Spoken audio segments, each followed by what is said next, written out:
So welcome everybody. I'm gonna go around and mute everybody. If you could just mute yourselves, that would be awesome. Otherwise I might just mute you.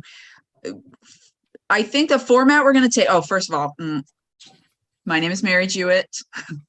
I know a lot of you, but I work with the DEP to coordinate the CBI program. So many of you know my name and my face. So I'm just kind of helping moderate this today. Chris is going to be doing a majority of the stuff, but just a little basic outline.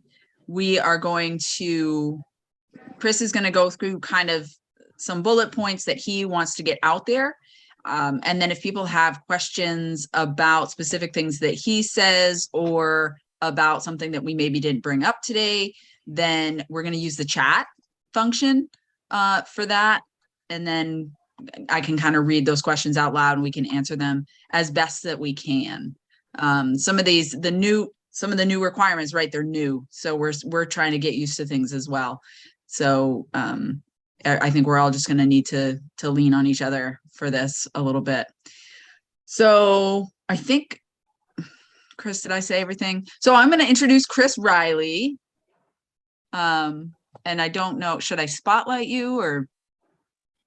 I don't know what the spotlight function does, but if it helps, sure. One thing I was curious about was if there's anybody on that's new, any new CBI programs or hopefuls for the grant this year. And I see 6 people at the top. So it looks like okay. Yeah, I just used the chat. I had a poll set up, but my anyway, it's just all, my computer is all funky, so it got to reset. Oh great, little Ossipy. Good. Okay. So I think I saw a couple other folks that were new, but some of the new requirements, yeah. So Lake George, thank you.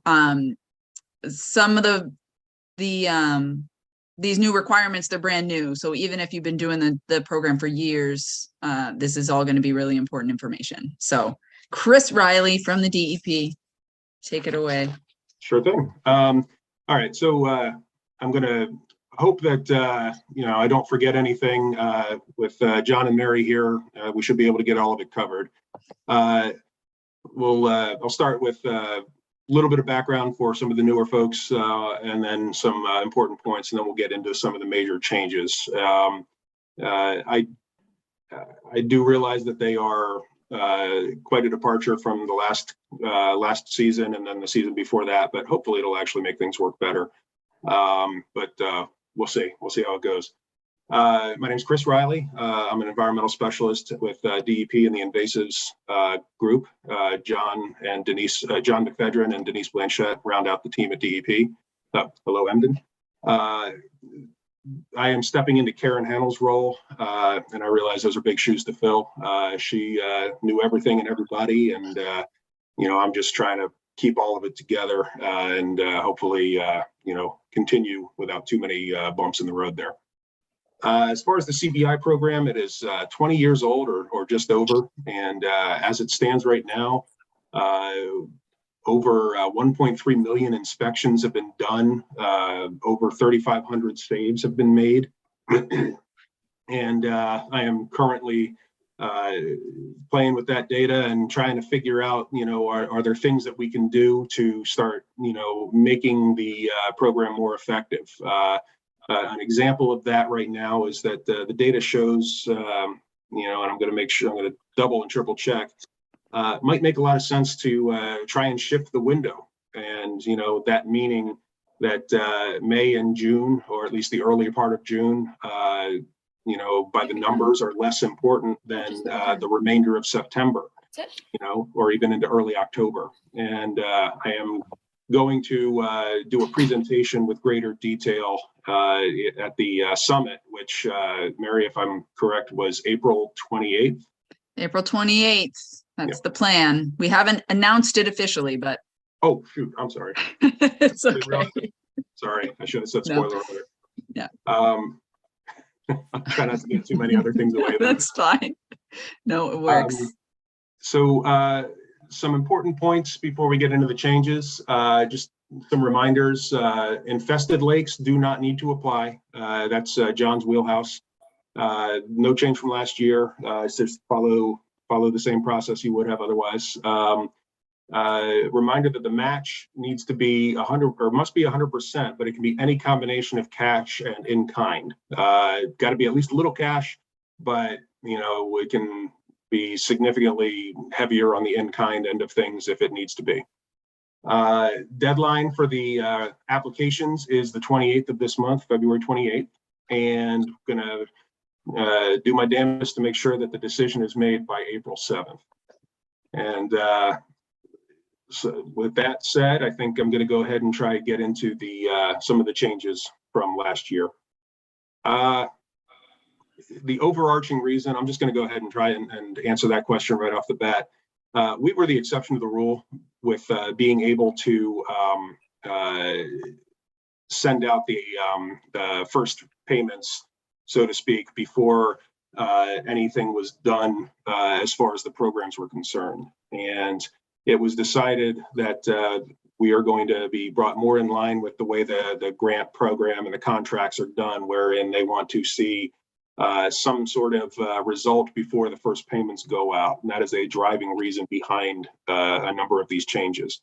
Another reason for some of the changes is I don't think I talked to anybody, I could be wrong, but I don't think I talked to anybody that was sad to see it go from 3 payments down to 2. Now, because of going from 3 payments to 2, there will be some timing changes in there. So let's see, what do I have here? So one of the first things you'll notice that the 2 payments, 75-25, and one of the big things is the first payment after inspections are entered. Now, Sal, I don't see you at the top ribbon here, but I know you sent an email, and I talked with John and Mary, and I made sure that we're all on the same page. And yeah, that was poorly worded on my part, and I'm going to go ahead and say that what's going to happen is, let me make sure I explain this better than I did before. It's not all inspections up to July 4th. Okay. It is actually going to be any. Now, I'm going to say something that I don't want to necessarily have written down, is that I understand that for some of the programs, the cash early on is a big help. There are 2 things that will happen in that case. One, finance will require a letter of hardship, wherein you will have to prove some way that you cannot get the program off the ground without the initial payment. Now, the other option that I'm really hoping you guys all take is, after you get your first training, go down to the boat launch, get a couple of inspections done, put it in the survey 1, 2, 3, and then you can send me the invoice right away. And that right there is going to be the way, quite frankly, that I'm able to get payments to you in late May, early June, without having to have people jump through the hoops of a letter of hardship and what that will entail. And also, Sal, again, referencing your email, if you don't start until July 4th and you all of a sudden get this huge influx, you don't need to have everything in by July 7th. You just need to have some data uploaded to survey 1, 2, 3 by that due date. But that is as late as we want to go before we want to process the first invoice. Okay. That said, another major change, and this is, again, it is the way it is. We are no longer allowed to create the invoices for the groups. If I remember what finance told me specifically, we're not even allowed to make a template for the groups to use. However, they did not say that another group that works closely with all of us couldn't make the template for everybody, and then it all ends up being an easy plug and play kind of template. So be on the lookout for that.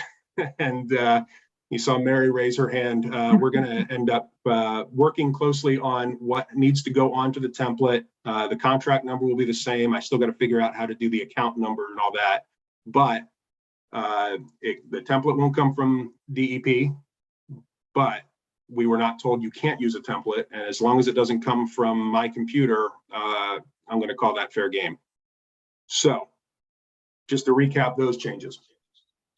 As soon as you get something in the survey 123 for this season, I'll check on it. I'll make sure that the data is in there. You send me your invoice and I'll start getting it processed. The invoice has to come from you. However, if it is the template that is provided by Mary, that'll make life easier, okay? Because then you don't have to go looking for your own letterhead or anything. And you know, vendor numbers, if you need me to double check, I can. But if you have the invoices from the previous year, your vendor number's right on there. And you know, they shouldn't change. Well, they won't change from year to year unless you need some sort of an update or there's an organizational change. Let's see here. And then not required now, but will be just the Excel forms. I want to get away from the Word forms because some of the stuff that I want to do is start using the Excel files to be able to streamline the process on my end further. And, you know, with scripts and whatnot that I can write, hopefully I can just input an entire folder's worth of reports or applications and have that data pulled pretty much immediately, just streamlining the process. Another change. I'm sorry, that was not required this year, but we're going to require that for next year, for 2024. Also, not this year, but next year, we're going to require direct deposit. It will not, as I've been told, decrease the processing time, but it will decrease the transit time and the risk of things getting lost or not forwarded. I was told by finance that the USPS is not real keen on forwarding the checks, and that has actually caused a problem for a couple of organizations that, you know, it's a pain in the neck. But if it's direct deposit, we don't have to worry about anything being in the mail or USPS, you know, deciding to forward some and not others. So we're going to require direct deposit for the 2024 season. You know, as far as, you know, conclusions, you know, really the things that make this work, that'll make this work, you know, more efficiently are the same things that would make any process work more efficiently. Try your best to meet the deadlines, and if you can't, please let me or Mary or John know. Oh yeah, well, I'm sorry, I'll go after the chat in a minute.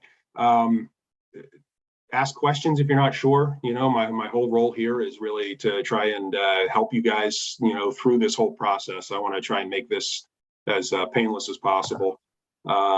Direct deposit will make life easier, I think, on everybody. That's also, just heard an echo. That's also why I wanted a second contact for the applications, because then we also had some issues where, you know, there was either turnover or, you know, just issues getting in touch with some of the primary contacts. Now having a valid secondary contact and direct deposit, I believe, will lead to fewer problems with, you know, transfers of funds and correspondence. And then really, you know, the big thing is, you know, when you're, you know, use the app as much as you can, but also try not to let the papers pile up. But again, you know, I'm hoping that this transition will go relatively smoothly, you know, knock on particle board here, but, you know, whatever I can do to help. And I'm hoping these changes in the long run will, you know, they'll work for everybody. And, you know, I don't have to be so scared of finance anymore. So what I'm going to do is I'm going to search through here and see if there's any questions. But while I'm doing that, Mary, John, do you guys think I left anything out? I don't think so. I'm just looking at the chat right now, Bill, from Moose Pond. Can we do direct deposit in 2023? Absolutely. Right? Is that a form that we can send to people? Is that something that already exists? I I've not gone through the process before. I do believe that there's certain information that's needed, but John, can you speak to the form that's needed or what the process is? We can clarify that by email. I think that can you hear me okay? Yeah. Mhm. I don't recall if it's a amendment or if it's a revision to the vendor form or not, but we'll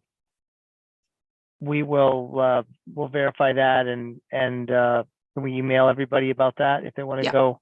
Yeah. So Chris, check with Kathy on that, but I think it might be a change to the vendor form. Okay. I'll make sure on that, and then we'll send out guidance on there.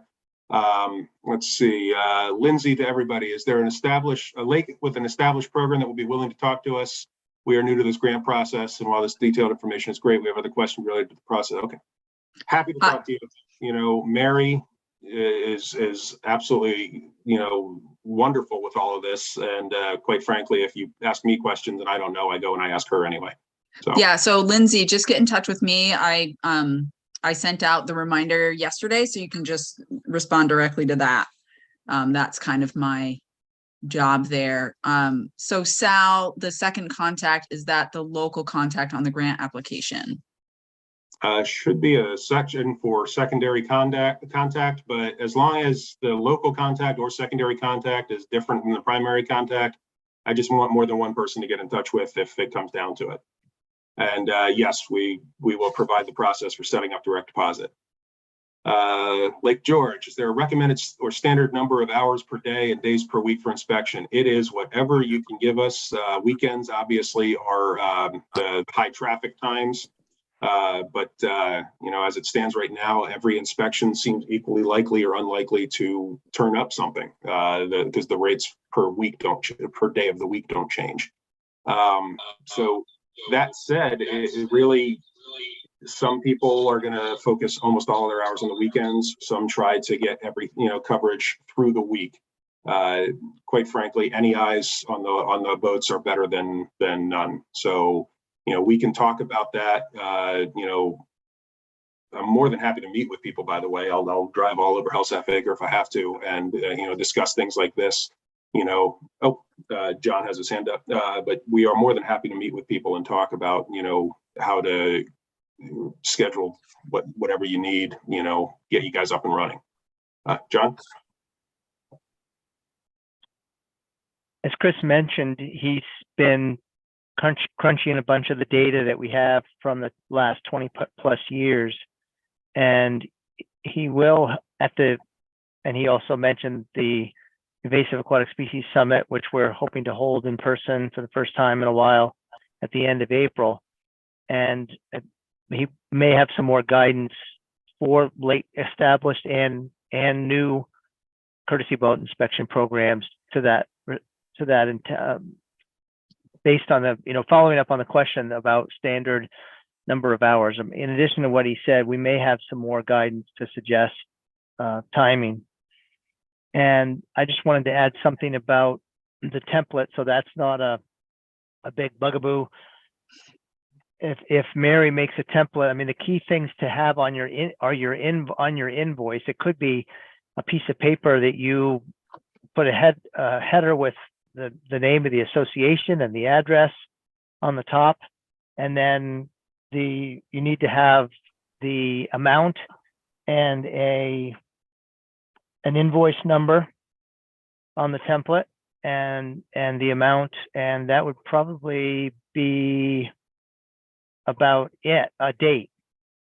So Would we need to have the vendor code? I think we need to have the vendor code. Sorry, yes. Yeah. And you have to have the vendor code that matches the address. Yes. So you have to have the address that's on the vendor code and the vendor code on the template or on your invoice. And Mary, if you want to make a template to show them where each of those things goes, that's just fine. It's in the works.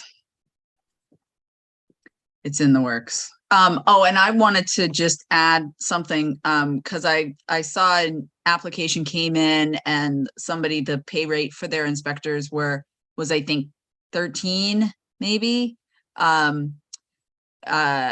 minimum wage in Maine right now is $13.80 per hour. So just a little FYI legally, 1380, and that keeps going up. And this is one of the conversations that people are having. Some organizations are having to cut hours that they cover because the costs are going up. Unfortunately, the pool of money is not going up really at all. So the grants are not going to be for any more money. We've got some new groups, which is awesome, but that's going to make the pool spread out even thinner. But as you get ready for the season, just be aware of labor laws and that 1380 is minimum wage. So when you are advertising to people and hiring people and doing your payroll, just make sure that you're making sure that you're on the up and up with those laws. Peter asked how to obtain a vendor code. So there was a vendor a vendor form that was sent out as part of the grant email that I sent early this month, late last month, but I can certainly send that again to individual groups as needed. So Peter, what group are you with? You can just put it in the thing. Little off speed. Okay. So people have asked about the average size of a grant award. It really varies based on how many launches you have, historically, how many boats you've had, how many saves you've had.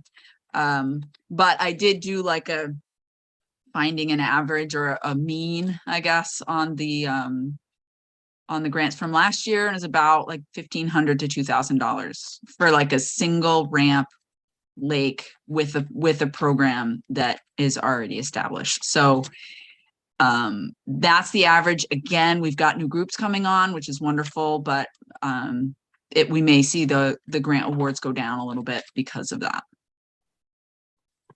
I'm just trying to keep up with the chat here.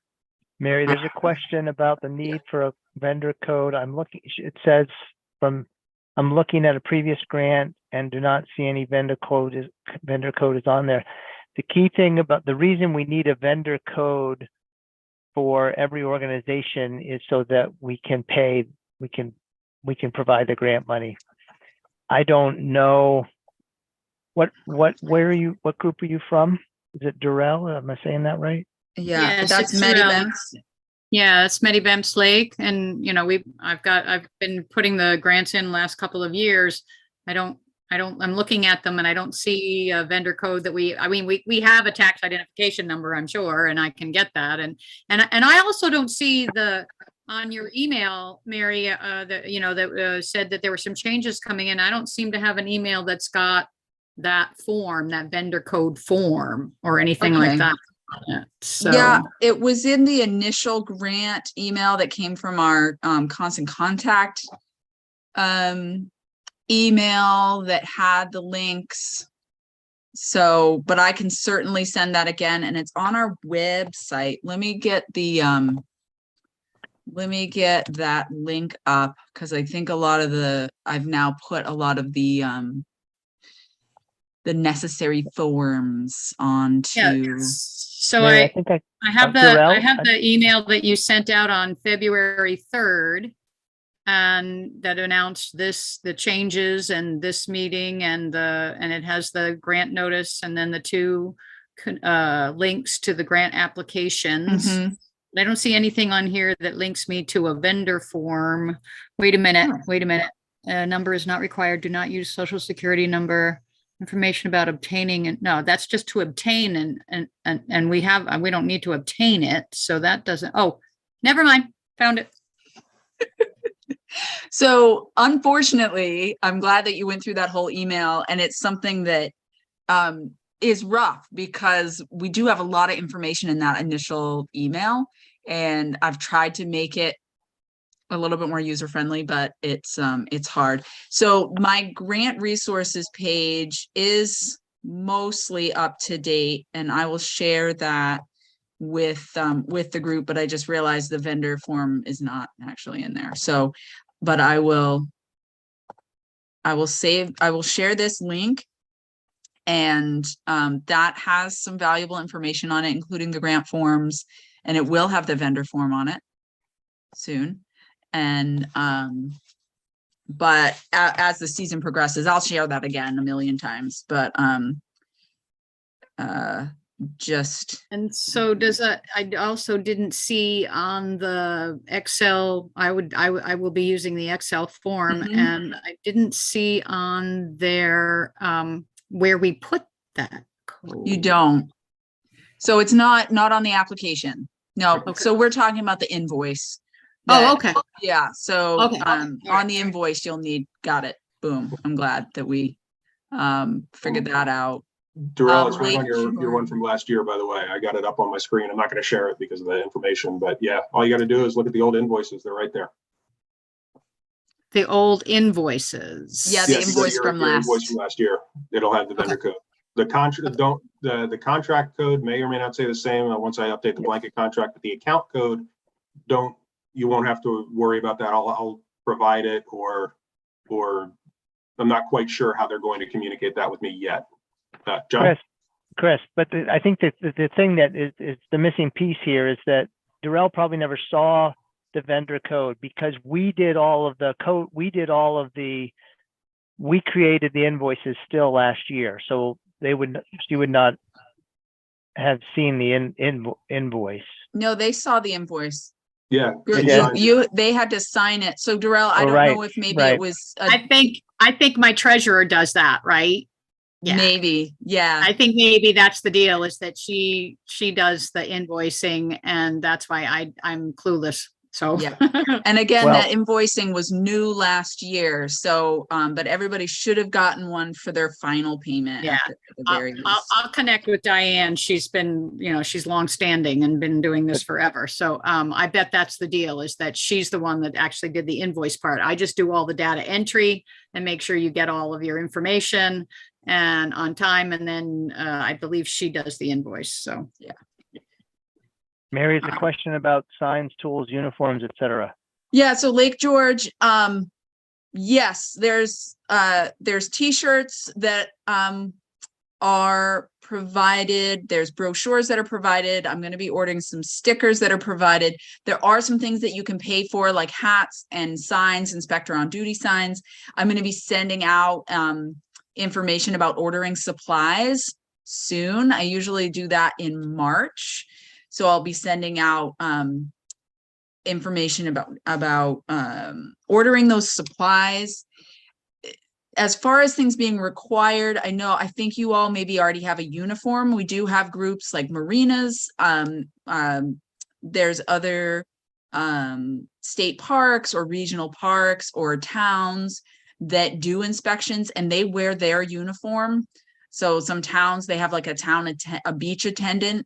So they're wearing the town uniform, but they're still acting as boat inspectors. So if you do the boat inspection program, you don't have to wear the shirt, as long as you're wearing some other kind of uniform that identifies you as kind of a figure at the boat ramp. But there are just these really fabulous yellow shirts that we've been using for years.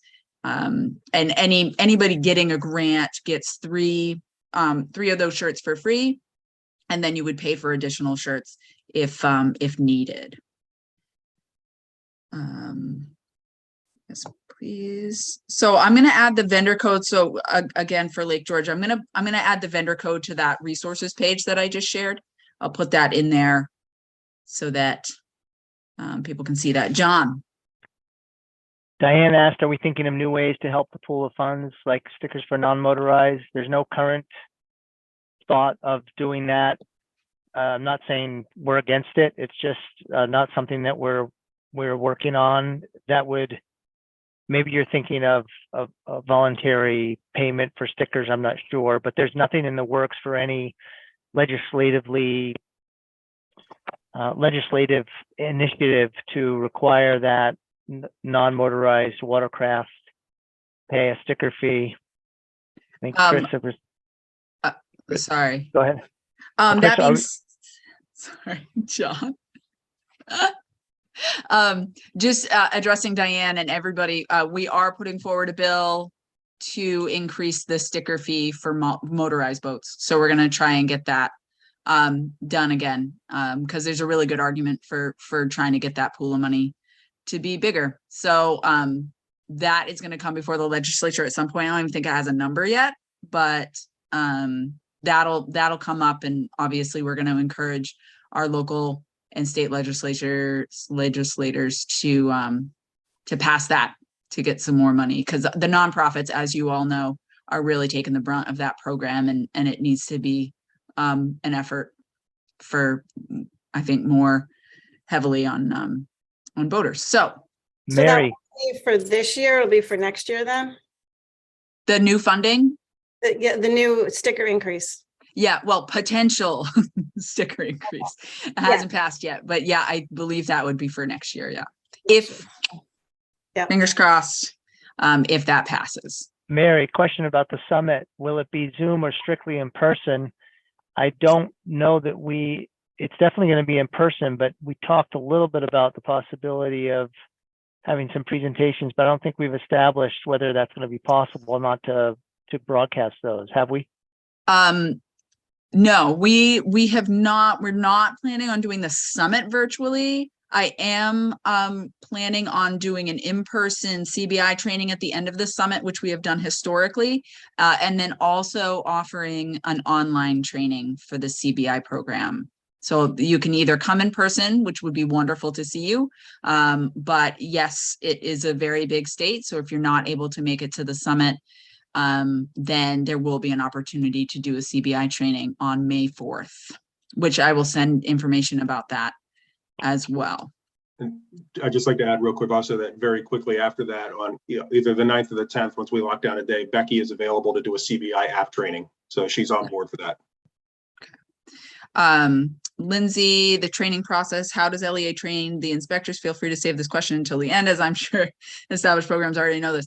So that was the training that I just mentioned, either at the summit or online. I go through kind of a training process for all of you all, the coordinators, and then the coordinators then bring that information back and train your local inspectors. For any new folks, if you have your inspectors in place and you want to invite them to come to those meetings, or if you want to reach out to get more targeted training, have questions about getting more targeted training, reach out to me about that. But April 28th, we'll do the in-person training. May 4th, we'll do the virtual training. And but if you have any questions about getting your folks trained up or geared up before that, you can ask me. Elizabeth Payne asked about, is there a plan for the Kennebec River? John. Elizabeth, I'm having a recollection. I think that when we met with Friends of Messalonsky, I believe, and Danielle was there, Danielle Boutin, and I think that she was expressing interest in trying to at least get some inspections happening. But Chris, do you remember that conversation?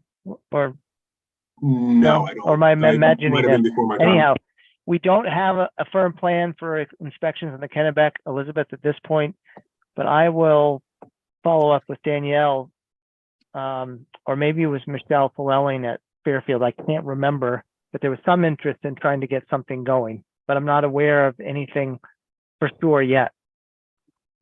So for the rest of the group that is addressing curly leaf pondweed in Kennebec, is that what we're talking about? Kennebec has curly leaf pondweed and variable leaf water milfoil. Okay.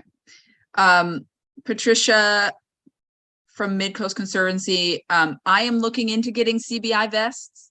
I would love to do that. I'm just trying to see if that would be cost effective and what that would look like.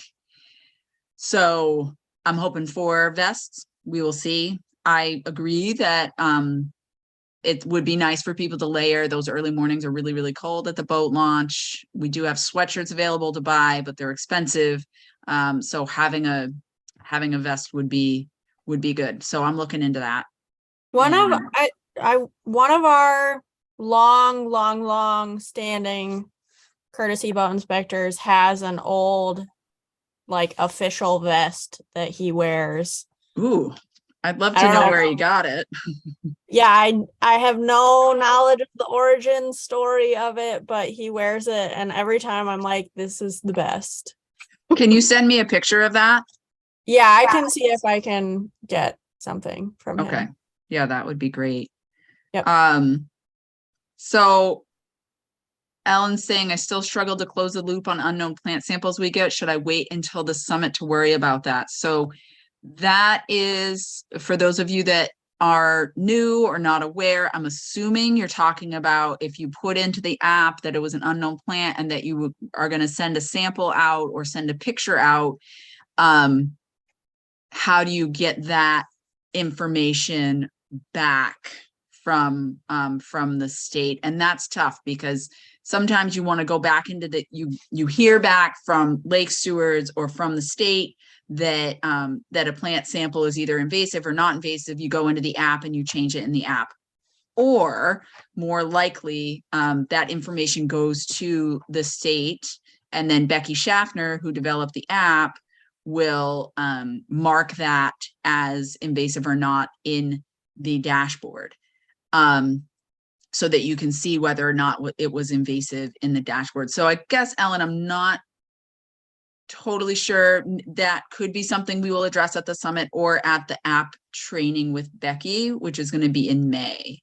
So if I didn't answer that just now, maybe wait until the training and then we can address it then.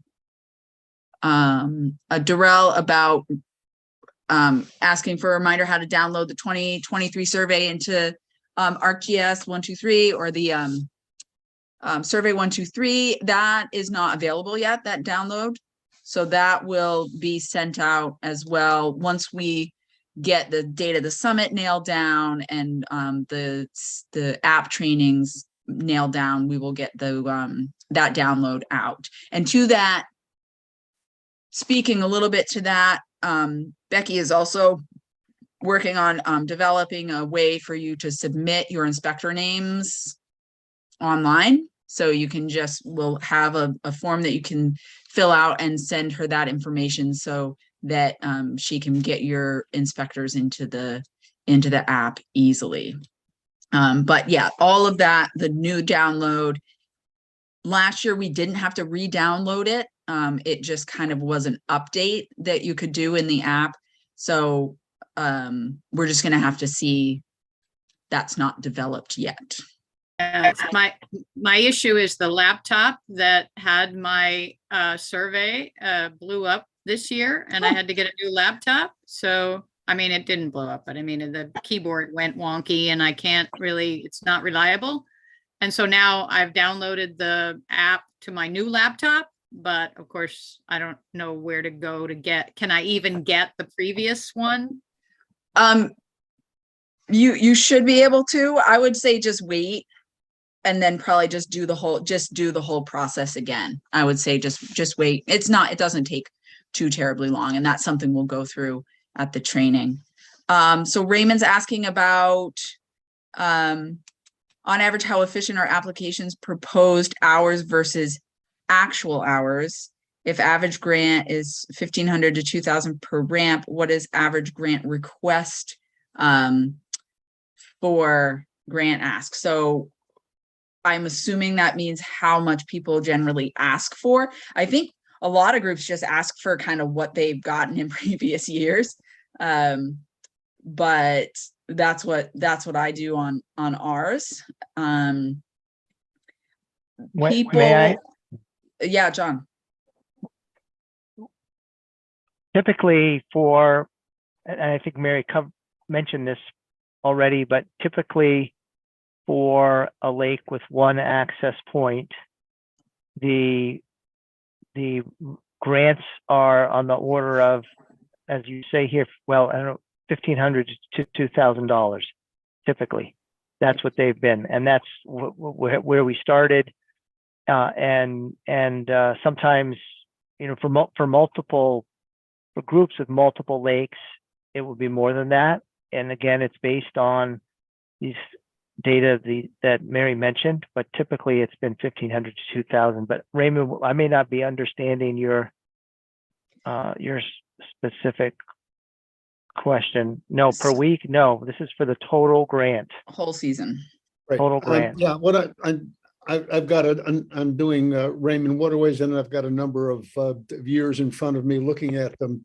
And of course, the question is, how is everyone else applying for these things?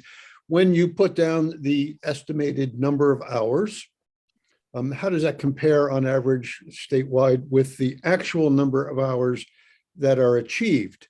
And then I was asking, you ask for 10,000 a ramp, and what's the average ask in for the grant? You're saying it's 1,500 to 200, but the people ask for 3,000. What's the average? I think go ahead, So Mary. John, no, you'll know maybe better than I do. Well, and as Chris said, Karen had done this for many years, and I worked with her a little bit on it, but it was her approach that the typical ask per ramp has been about, as I said, up to $2,000 per ramp for the entire season. Up to 2,000 for the per access point. And for access points that have a lot of traffic, then it probably would be $2,000, but it may be a little bit more than that also, depending. You've got a situation, Raymond, where you've got multiple access points, and you've got some grant applications from the past that you can look at, correct? Yes. Yeah. And your question about whether, if you say you're going to do 1,500 hours, do people really do 1,500 hours? I don't think that we've done that analysis. It's something that, Chris, we could probably do, right, pretty easily, but I don't think we've done that analysis. Yeah, and that also kind of segues into another point of I realized last season there were a number of groups that had a hard time finding staff early on, or just a tough time staffing in general. So not really looking to ding anybody that was making the effort, but just could not find staff. But that's something that I'm dealing with on a case-by-case basis. But in general, proposed versus actual hours, no, have not looked at that. However, that is something I can look at. John, if it's an infested ramp, that is a different ballgame though, right? Because the 1,500 to 2,000 for a season for a single ramp, Mary, was that uninfested lake or? Yeah. Okay, so it may change for an infested lake, and again, per ramp, multiplied by number of ramps. What? I'm sorry, Raymond. What group were you with? Raymond Waterways. Oh, no. Yeah, and Okay. there's a lot of experience here, and I'm looking at it, and I know efficiency went down, and we know why the efficiency went down, and I'm really trying to look at those kinds of numbers. But the other issue is that our grants, our total cost is a significant difference in it. We're getting about 38% or 39% grant versus cost. And so what I don't know to advise these folks when we do this application is, should you ask for more? Is there a reason to ask for more? I mean, we certainly provide much more cash to the program than volunteer hours. In programs that I have done before, but not here in this state, those kinds of ratios of volunteer hours versus cash are weigh in on how these things are judged. And so I'm just trying to get some background on it. And I'm also trying to say, is there a legitimate way to increase it, because our costs are going up? We're doing much more, $18 an hour versus the minimum wage. If you're going to try to get anybody down here, that. So that's the reason for asking the questions. Understood. And I realize that our grants these grants are small. They're not on the order that we would like them to be. We are spreading them around amongst a bunch of different lake groups. And I understand that a lot of groups like Raymond Waterways are putting up a big chunk of the cost. And I don't see that changing in the immediate future. I think that you could always ask for more, it will, the one may always ask for more. The reality, I think, is that we will continue to be operating generally on this $1,500 to $2,000, up to $2,000 range per ramp, knowing that it's not enough. And this is also where it gets really important to, I think, for us to provide a little more guidance to the extent we can on timing of inspections. We've always deferred to local groups because the local groups have local knowledge and drive by ramps and see, oh, they're usually busy this time of day and that time, or not that time of day. Granted, it's anecdotal, but there's some local knowledge, and we've always deferred to local groups. But we do, with Chris's number crunching and data analysis, I think we can provide a little bit more direction to help. The bottom line is inspectors are only going to be there, paid inspectors are only going to be there a relatively small amount of time compared to when the ramps are operated. And that's the way it is. I mean, and Mary can touch on that more than I can, but because she travels to different ramps, but that's the reality. Mary? Yeah. Yeah, exactly what John said. I get stressed about our launches, and if we can't get enough, we can't hire enough people, or we don't have enough money to fill the hours. And it is a little bit accepting the fact that we're not going to be perfect, and trying, and this is really hard, but trying to cultivate more volunteers to do inspections down at the launch, to cover more hours.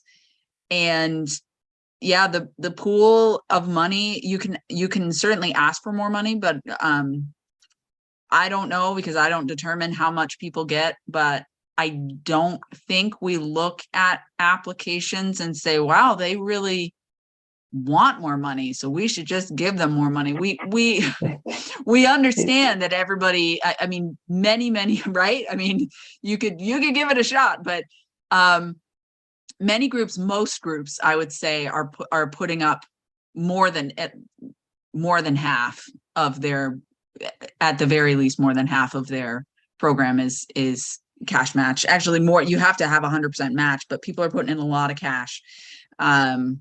And this is something that, again, this is the argument we make at the legislature about trying to get that sticker fund increased, because that's how we're going to get, that's, as of now, the only avenue we have to get more money for this grant program.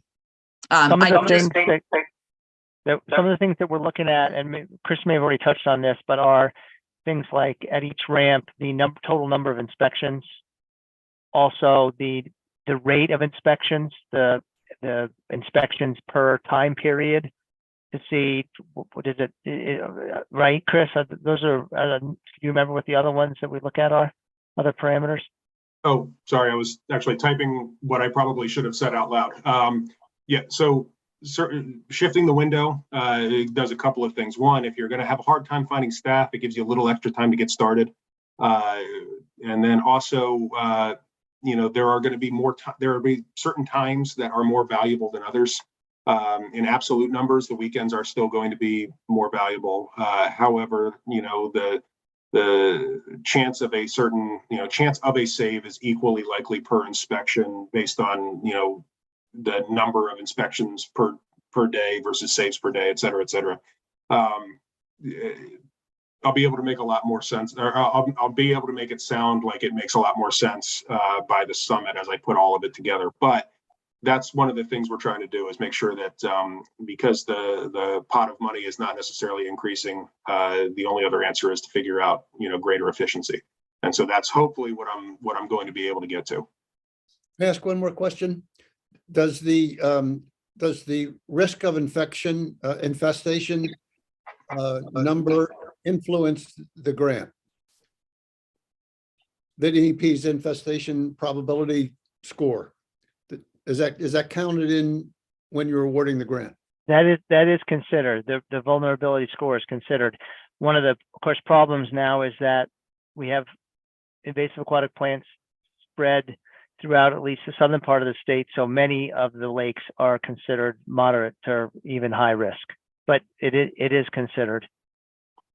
So I just wanted to address a couple more questions. So Rich was asking documentation of cash match required with final report. Yes, you do have to report where you got your match. So often it is the lake association where you work, but sometimes you get money from the town. Occasionally groups have gotten additional grants from outside of the DEP grant. So that will be on the final report. You don't have to send bank documents or anything. It's just letting us know what your sources were.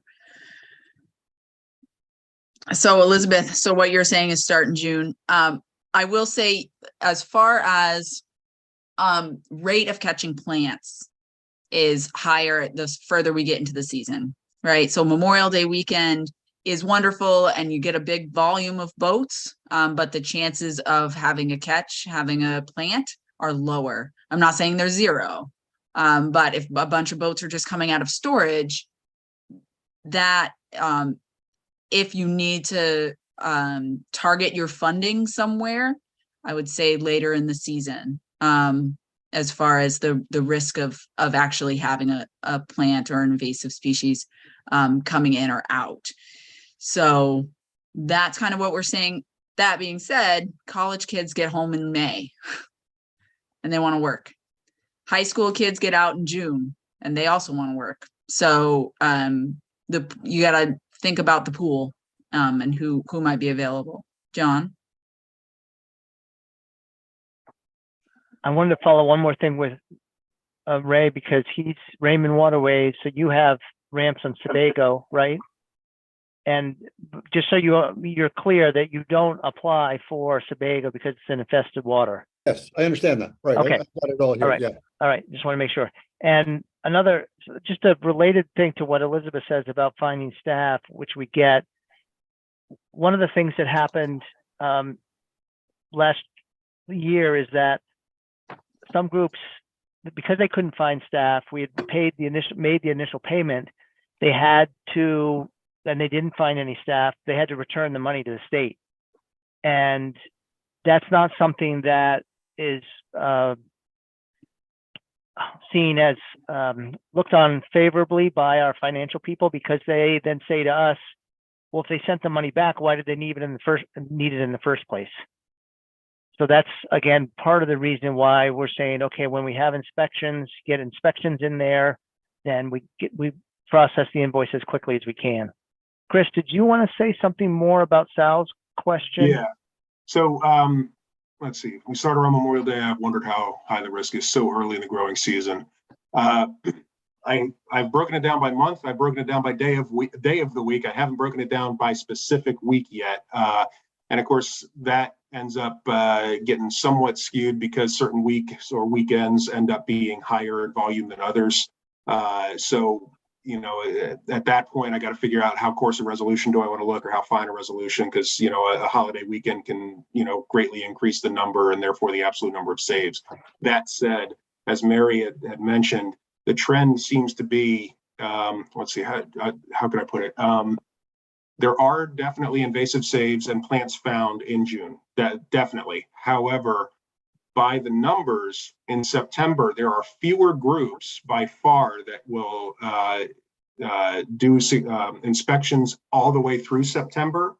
And yet the saves and plants found per inspection is a higher rate, even though they're lower numbers than they are in June, which essentially to me says that June, or at least the first half of June, and that's where it makes sense then, Sal, for me to look at it per week.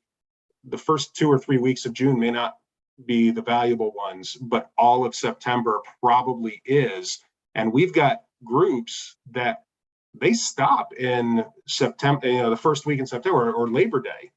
And if we're finding that there are higher proportions of plants found and saves made in September, in spite of the groups dropping off, that means September is more valuable. However, going to Jeff Stern's point, I totally understand, and as Mary said, it's going to be college kids, they're going to be gone.